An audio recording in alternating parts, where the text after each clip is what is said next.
Thanks for joining us, President Chartrand. What details can you tell us about how much land we're talking about and who does it go to?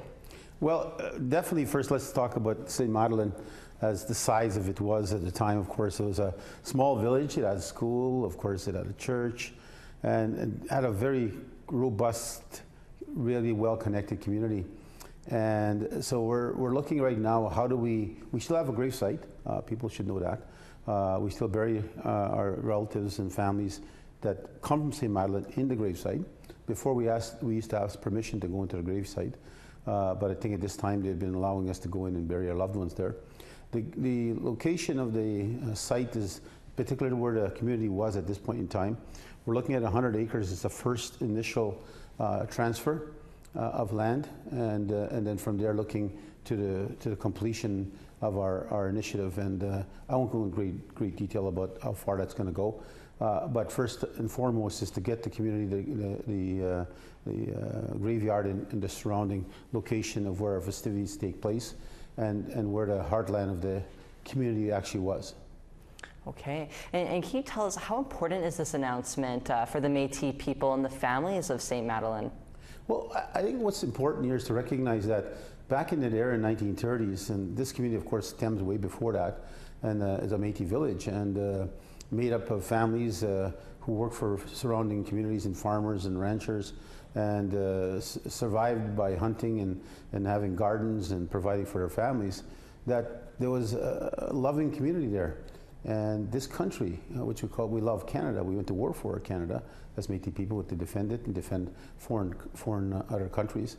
But here we had a Métis community in the 1930s that this country gave to Prairie Farm Association of Saskatchewan to decide that pasture for cattle was going to be more important than the entire village.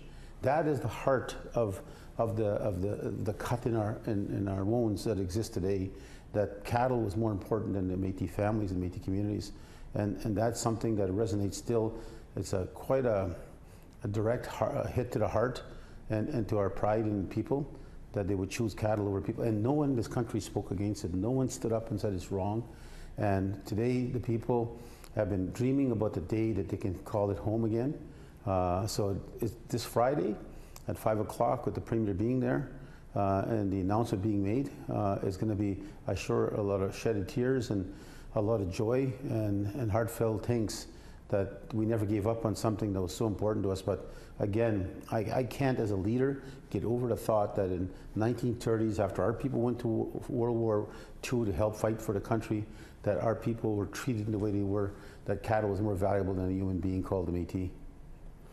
Yeah, and July 19th is when Premier Wab Kinew will make that announcement. And what do you think this means going forward for the Red River Métis people? Well, two things first for me.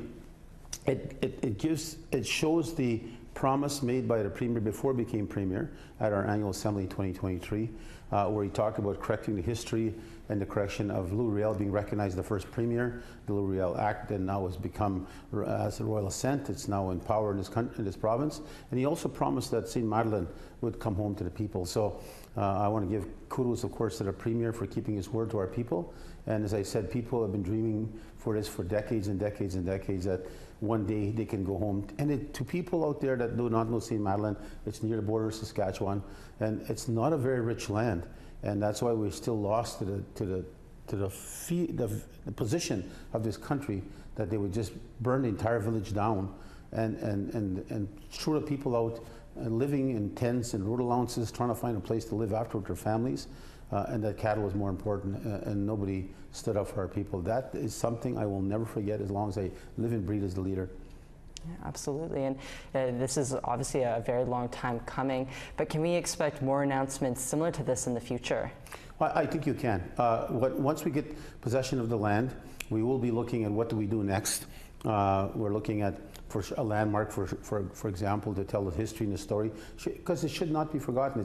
We're a young country called Canada, so we need to remind ourselves of what happened, what took us to where we are today, and what are the struggles. When you look, like for example, this book, St. Madeleine, the Community Out of Town, it talks with the living people that were impacted, and the feelings, the hurt, and sometimes the questions of why. How could this have happened to me? Like, what did it do to all my family?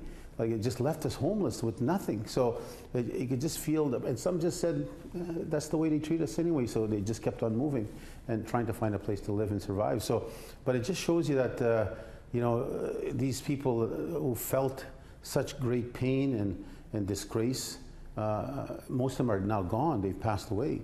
But they were young kids. John Fleury tells me the story, he's now passed, that he was just a young boy coming home with his dad after hunting for going out for quite a long time, seeing the smoke coming out as their village was burning. And you know, how he felt as a child at that time, and he died in one of our elders. And so when you look at the hardship these people must have felt, you can't probably describe inside their heart and their feeling at the time, but the pain must have been great. And so as a Métis government, we're making sure that reconciliation is not just a word, it's going to mean something. I think Wab is showing that his promise means something, his word means something, and so does mine. So I'm truly looking forward to the announcement on Friday at 5 o'clock in St. Madeleine, and I'm looking forward to doing what's the next plans for the land itself after we talk to the families and community. Yeah, and you know, thanks for mentioning about the hardship that the citizens there felt, and you know, this is obviously a very momentous occasion, and so I thank you so much for joining us today, President Chartrand. No, thank you for having me.